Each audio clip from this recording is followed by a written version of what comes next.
The midwife cuts the cord and waits. She watches the infant's chest. No movement, no cry, no breath. The mother asks what's wrong, but the midwife already knows. This child will never be baptized. According to the church, its soul is condemned to limbo, and its body is forbidden from consecrated ground. No funeral, no prayers, no grave in the churchyard beside its grandparents.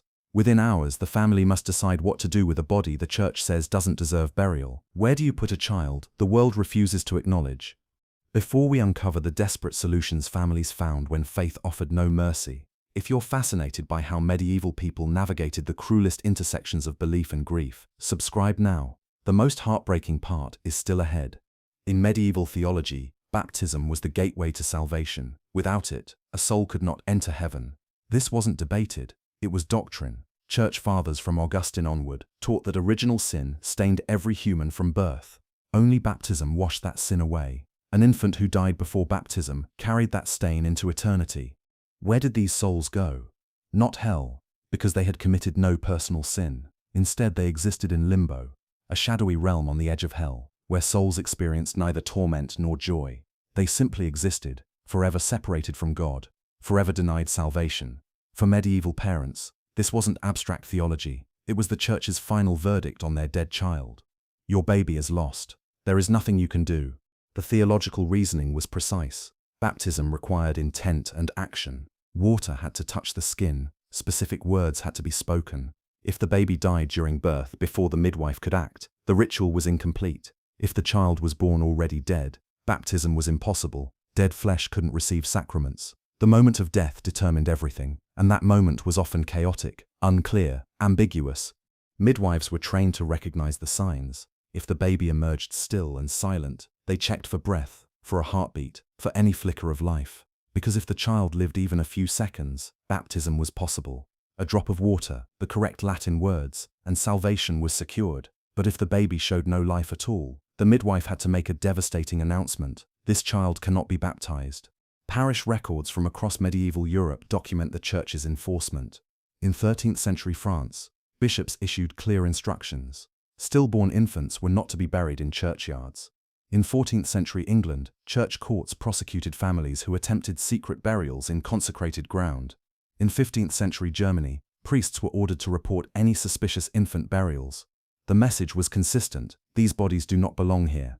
For grieving families, the church's refusal created an immediate crisis. They held a dead baby, and they had nowhere legitimate to put it. The churchyard was forbidden. The family tomb was in consecrated ground, also forbidden. Even the small cemetery plots reserved for unbaptized adults didn't apply. Stillborn infants occupied a unique category of rejection. So what did families actually do? The answers appear in scattered sources: court records, confessional manuals, archaeological evidence, complaint letters to bishops. Each reveals a different desperate solution. Some families buried their stillborn children in unconsecrated ground outside the village. Crossroads were common sites. Medieval belief held that crossroads confused evil spirits, preventing them from following a path to harm the living. Burying a stillborn at an intersection offered a form of symbolic protection, even if it couldn't offer salvation. Others chose field edges, forest clearings, or roadside ditches. These burials were quick, usually at night, and always unmarked. No prayers were spoken, because prayers for the unbaptized were forbidden. The grave was shallow, the body wrapped in whatever cloth the family could spare, and the earth was smooth to hide evidence. Why the secrecy? Because even these unconsecrated burials risked punishment. Church authorities viewed any formal burial of an unbaptized infant as defiance. The act implied the family believed the child deserved rights the church had denied. In communities where priests held significant power, families who were caught faced fines, public penance, or excommunication. Archaeological evidence from rural England and France shows clusters of infant remains in liminal spaces, near property boundaries, along old roads, at the edges of fields. These weren't accidental, they were intentional burials in spaces that belonged to no one, neutral ground where neither church nor community could claim authority. But not all families accepted the church's verdict quietly. Some sought loopholes, and the most desperate found one: sanctuaries of respite. Across medieval Europe, certain shrines gained reputations for performing miracles on stillborn infants. These sanctuaries offered a brief window. If a family could transport the dead baby to the shrine quickly enough, the saints might grant a temporary resurrection. The child would show signs of life, just enough for baptism, then die again peacefully. These weren't official church doctrines. Rome never endorsed the practice, but local priests, sympathetic to grieving families, allowed it. The most famous sanctuaries were in France, Germany, and the Low Countries. Parents would carry their stillborn child, sometimes for days, keeping the body as preserved as possible, hoping to reach the shrine before decomposition made the miracle impossible.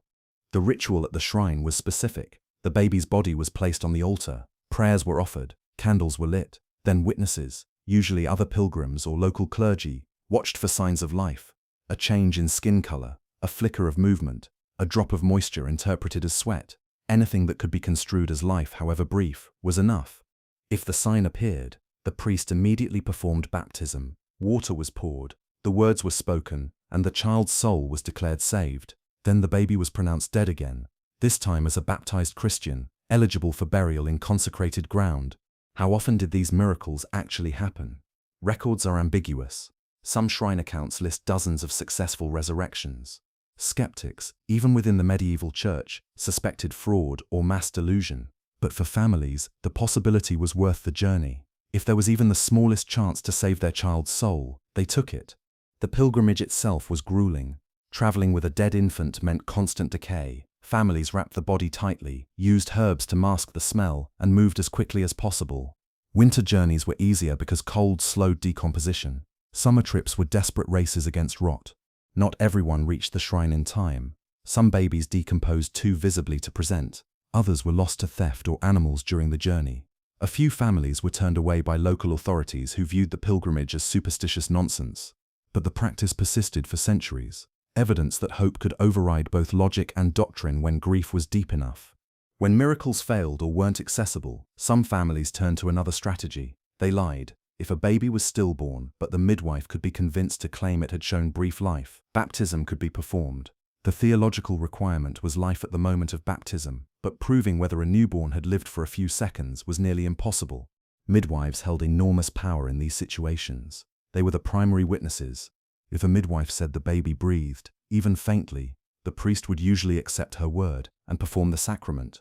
Some midwives, sympathetic to the family's grief, were willing to stretch the truth. Others, fearing church punishment, refused.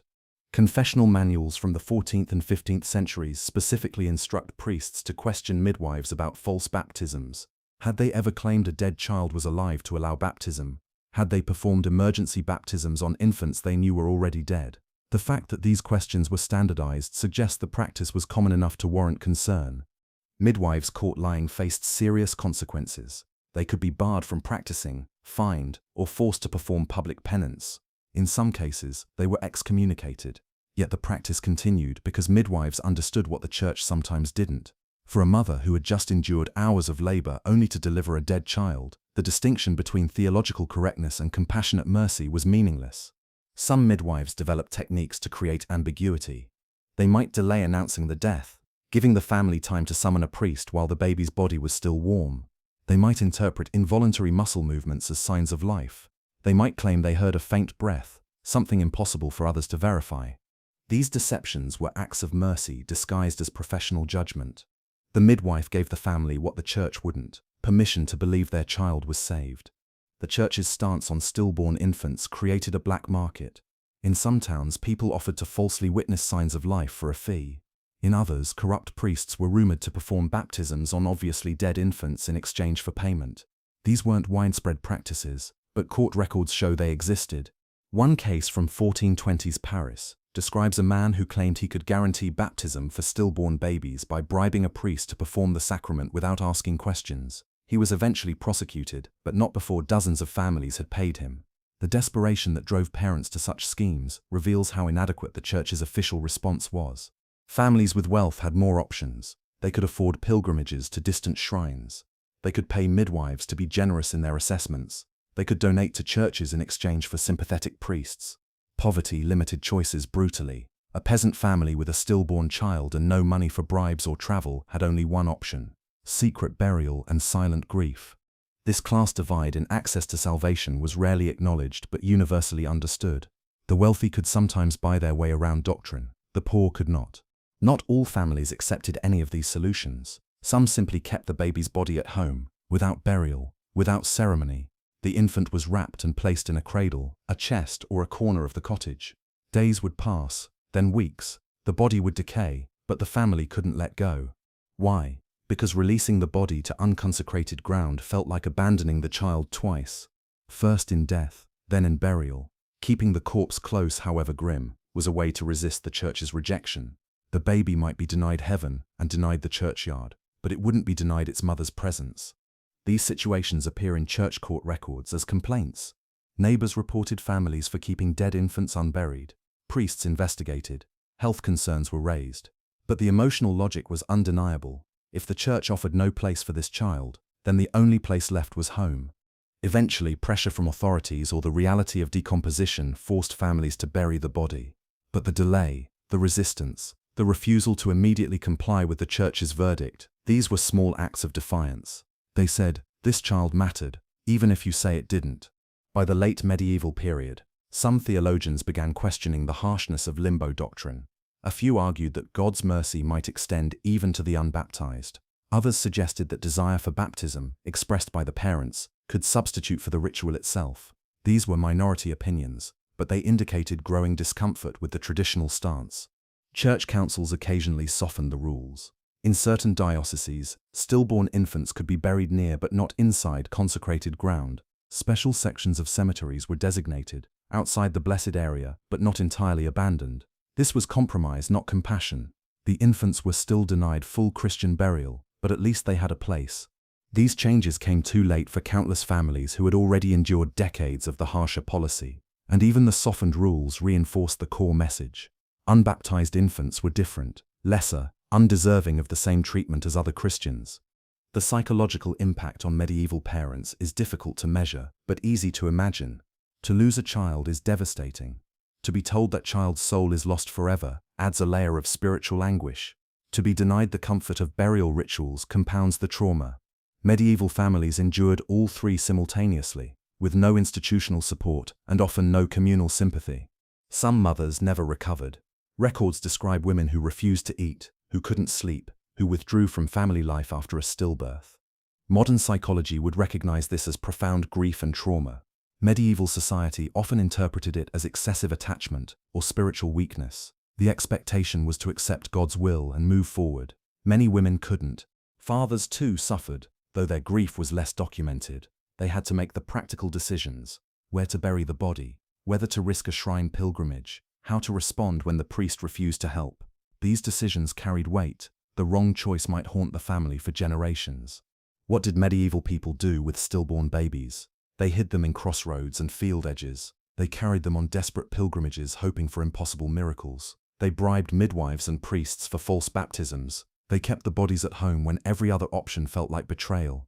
They navigated a system that offered no compassion, no flexibility, and no acknowledgement that grief deserved space. The church said these children had no place in heaven and no place in consecrated ground. So families made places where they could, in secret graves, in shrine offerings, in whispered prayers forbidden by doctrine but necessary for survival. These babies were mourned in shadows because the light of the church's mercy never reached them.